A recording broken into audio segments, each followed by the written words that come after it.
Well, friends, we're going to be talking about inflation. What is it? Well, inflation is a stealth tax. There are two types of taxation, both of which being theft. First, there's the direct tax and then the indirect tax. The direct tax being Uncle Sam coming to take your money from you every single paycheck before you can even see it fatten your wallet. He will make sure that he's taken his fair share to go fund his endless black budget projects and wars abroad. What else do we see? We see the indirect tax, that of the stealth tax, inflation. Inflation happens when you print endless amounts of money, devaluing the dollar, and with it, lowering the consumer's purchasing power. What does this do? Well, when you lower the consumer's purchasing power, they need more money in the given system itself that they can use to buy a good because the value of the unit itself has gone down. Well, this happens specifically because government is printing copious amounts of money, and with it we can see that things like the stimulus checks or funding for endless projects abroad have been nothing more than major blows to the dollar, and it has caused extreme bouts of inflation. No one in the upper echelon of the government wants to actually address this because this would mean they have to actually step up and address their failures. They believe that we can fund endless wars abroad, whether it be that of in Ukraine versus Russia, that of Palestine and Israel, that of fighting China for Taiwan, or now the saber rattling that is going on within the upper military brass and that of the political establishment with the war hawk types like Lindsey Graham, Mitch McConnell, Hillary Clinton, talking about the fact of how important it is that we start war with Iran. They believe we can fund all of these endless projects abroad, and with it, it will completely destroy the dollar. It will make us just like Rhodesia, which became Zimbabwe. It will make us just like Weimar Germany. It will make us just like Venezuela, just like Argentina. Argentina suffering 140% inflation with an exchange rate that changes by the day. That will be you here in the United States if you do not actually hold the people responsible who are actually destroying this country. They are going to fucking annihilate the US dollar. And with it, there are going to be few salvations outside of hard assets and private money like gold and Bitcoin. And I know for some that might sound ridiculous, but what you have to understand is the nature of what happens when you devalue a currency to the point where it has no ability to be used for purchasing power. You end up in the point like Weimar Germany, where people were using wheelbarrows full of cash that they were getting from the banks that they could burn so that they could provide fuel for their families to heat their homes to survive the harsh German winters. Because the Deutsche Mark had crashed to the point of being worth only 1 trillion marks per US dollar. And why did that happen? That happened because of the Treaty of Versailles, with the governments of the world demanding that Germany had to pay for the reparations of all of the destruction of World War I. And with it, that major economic collapse and turmoil that those people suffered led to the rise of the Austrian-German painter. Something for you to consider. When we have major economic turmoil, people look for major revolutionary moments, and with it, if you do not, I would argue, seize the moment properly, you will end up seizing yourself into that of the totalitarian moment. Let's go ahead and jump into this clip of Peter St. Onge. A key claim of modern central banking is that printing money, inflation, grows the economy. This is core to the Keynesian Phillips curve that says there's a trade-off between inflation and employment. That is, if you want prosperity, you print money, and if you print too much, you choke the productive economy, which kills jobs. Note the punchline: if printing money makes us grow, you should do as much as possible. Of course, non-Keynesians know inflation is simply theft, but where does the inflationist growth fallacy come from? In short, it confuses activity with wealth. To illustrate, if Hunter Biden prints $1 million and hits Vegas for the weekend, there will be a lot of busy strippers.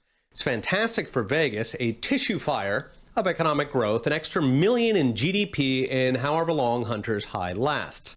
Of course, where did the money come from? Well, it was siphoned from every other dollar in the world, like water into wine. So grandma now pays a little bit more for groceries, but Hunter had one hell of a weekend. So activity was created, wealth was not. In fact, it was stolen. Now, there is a way around this, a thought experiment first proposed by Milton Friedman in 1969, helicopter money. You fly a helicopter over the city, dumping out money. It's a thought experiment, remember? Governments, sadly, do not have money helicopters, but they do have stimulus checks. Still, even stimulus distorts. The young and the irresponsible spend it fast, while the old and prudent spend slow. So extra shifts for these strippers, but grandma's grocery store shuts down. Fortunately, we have another thought experiment that can reliably test whether printing makes us rich, called the wallet fairy. This little critter sneaks into every bedroom, bank vault, and payroll department across America on December 23rd, that is the founding of the Federal Reserve, and he draws an extra zero on the money. So you went to bed with $10 in your pocket, you wake up with 100. Your $1,000 checking account is now $10,000. You made $15 an hour at Best Buy, now you make $150. Perfect helicopter money. So, are we rich? Do Best Buy associates buy beachfront mansions? And that's of course not, because everybody sees what happened and changed the price. Houses aren't 400,000, they're 4 million. Bubble teas are $50. So there's no tissue fire because nobody was fooled. The extra zero was too obvious. We've actually had similar situations in reverse. So Mexico in the 90s lopped off 3 zeros off the peso. It was embarrassing having 3,000 per dollar. So now a dollar only bought 3 pesos. What happened? Everybody adjusted overnight. A coffee went from 5,000 pesos to 5. It was completely cosmetic. Nothing changed. Unfortunately, in the real world, inflation is never so obvious as the wallet fairy, which is why that tissue fire happens. It takes time for the new money to circulate. The first recipients are Hunter on the Strip. Some prices can take years, like salaries or contracts, meaning years of stolen trillions and little tissue fires as the first recipients spend. So the entire alleged benefit of inflation, that tissue fire, the Phillips curve, turns out to be entirely based on deception, on people either not realizing what just happened or being last in line for the money. So what's next? Brought to you by Unchained. What's next is the inflation propaganda machine will not quit because there's too much money in counterfeiting. Will only stop when the masses see through it, realize that inflation is institutionalized theft that creates nothing but destroys everything it can.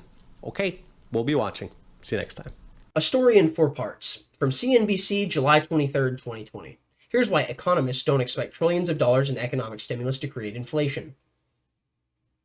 Who are these economists? What are their names? Because they clearly can't be trusted and they should be excommunicated from their ability to have any influence on the political levers of power when it comes to the nature of what happens with our monetary system. They clearly don't know anything about anything, and with it, they probably operate on the Keynesian model of economics.